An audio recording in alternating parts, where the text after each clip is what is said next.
The popular memory of the Gallipoli campaign is almost always framed as a tragedy of waste. Young men, notably the Anzacs, thrown against impossible terrain in a misguided plan, their courage squandered by incompetent British leadership.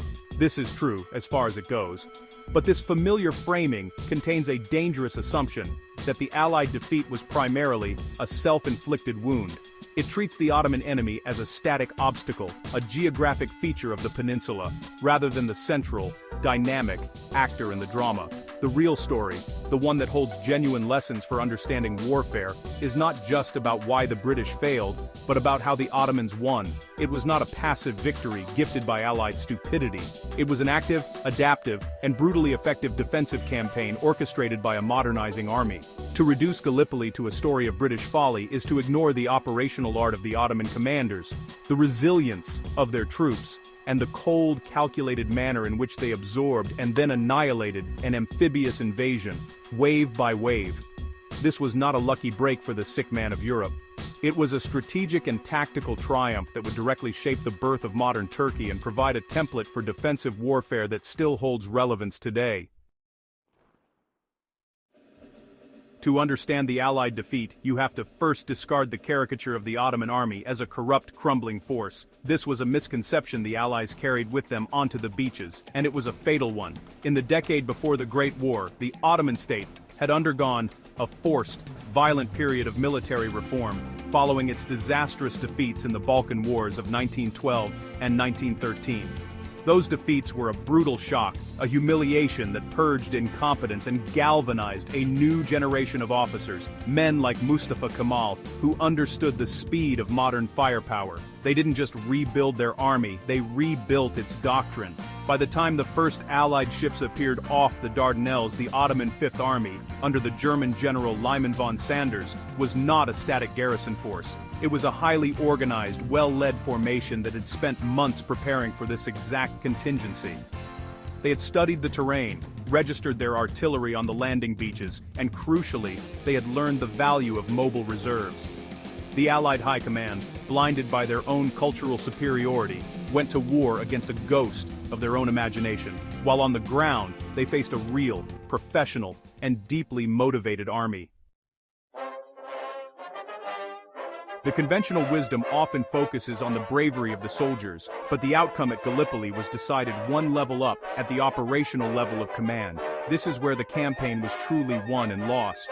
The British system was rigid and remote. General Ian Hamilton, commanding from the relative safety of a ship, operated with poor intelligence, slow communications, and a plan that was already compromised after the failed naval assault in March had alerted the Turks. In contrast, the Ottoman command structure, while also featuring German officers, proved to be more resilient and adaptive.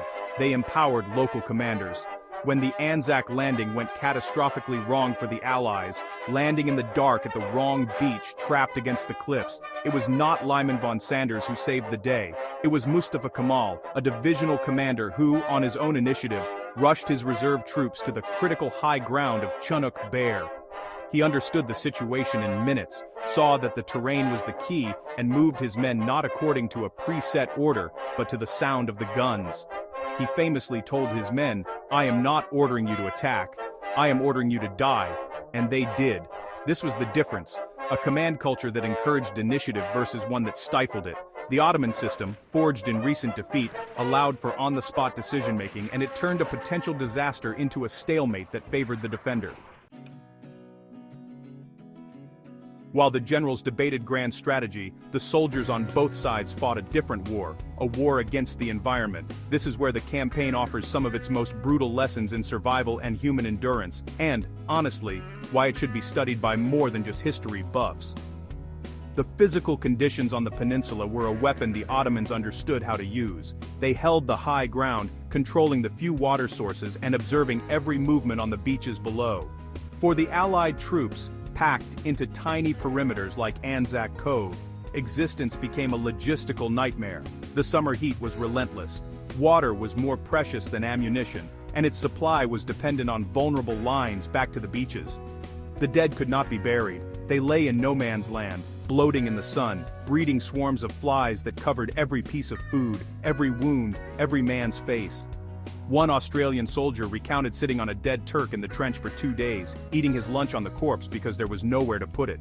Dysentery and enteric fever swept through the ranks, incapacitating more men than Turkish bullets. This wasn't just discomfort. It was a systemic collapse of the human weapon system. The Ottoman soldier, defending his homeland, adapted to these conditions more readily.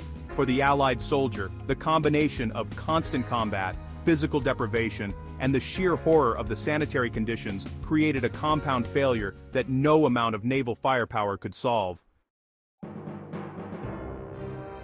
By August, the situation was a stalemate, but the British refused to accept it. They launched the August Offensive, a final massive attempt to break the deadlock, and it serves as a masterclass in how not to conduct operational planning. The plan was complex, involving a fresh landing at Suvla Bay and a breakout from the Anzac perimeter to capture the high ground. It required surprise, speed, and aggressive junior leadership.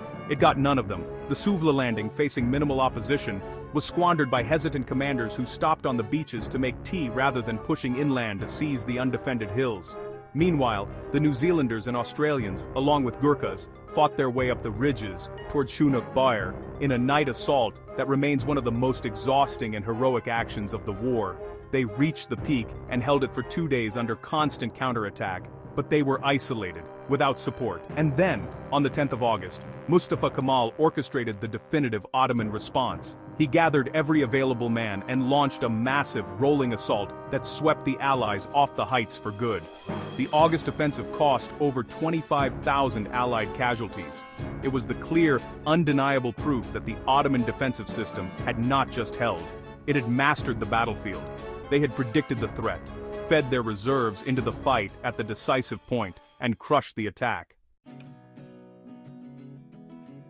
There is only one phase of the Gallipoli campaign that is studied as a model of military proficiency, and ironically, it is the retreat. The evacuation in December 1915 and January 1916 was a masterpiece of deception and logistics. By this point, the new British commander, General Monro, saw the reality Kitchener and Hamilton had missed. The position was untenable, but extracting over 100,000 men from 2 narrow beachheads under the noses of a watchful enemy was a nightmare. The Allies solved it through rigid discipline and clever tricks.